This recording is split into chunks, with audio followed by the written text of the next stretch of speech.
Rwanda's gross domestic product grew by 9.4% in 2025, reaching 23,387 billion Rwandan francs, up from 19,918 billion Rwandan francs recorded in 2024. The figures were released by the Ministry of Finance and Economic Planning and the National Institute of Statistics of Rwanda. We have details. The growth of Rwanda's economy in 2025 was mainly driven by the key sectors of economic activity. The services sector remained the largest contributor, accounting for 52% of the total GDP, followed by the industry with 22% and agriculture with 20%, while other components, including taxes, contributed 5%. Most sectors of the economy recorded positive growth during the year. However, a few sectors experienced slight declines. For instance, textile manufacturing contracted by 1%, hotel and restaurant services declined by 2%, while health services decreased by 13%.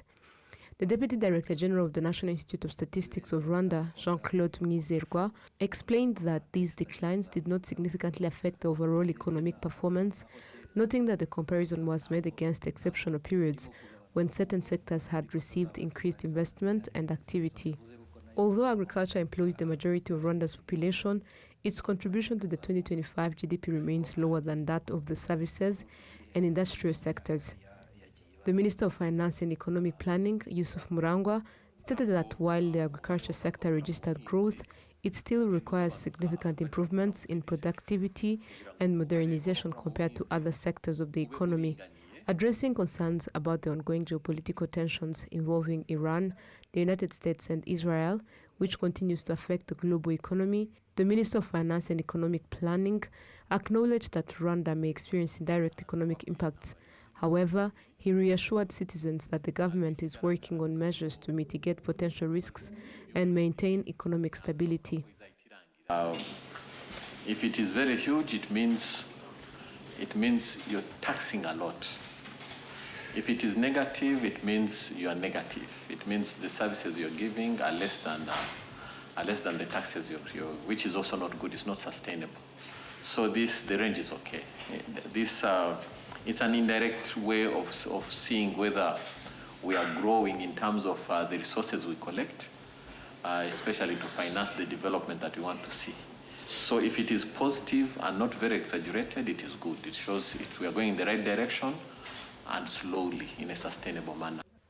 According to the report, economic growth by sector was as follows.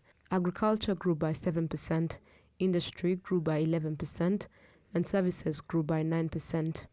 Within the agriculture sector, food crop production increased by 3%, cash crop production increased by 32%. This growth was largely driven by a 60% increase in coffee production, while tea production rose by 8%. In the industrial sector, mining and quarrying increased by 17%, construction activities grew by 11%, manufacturing expanded by 10%.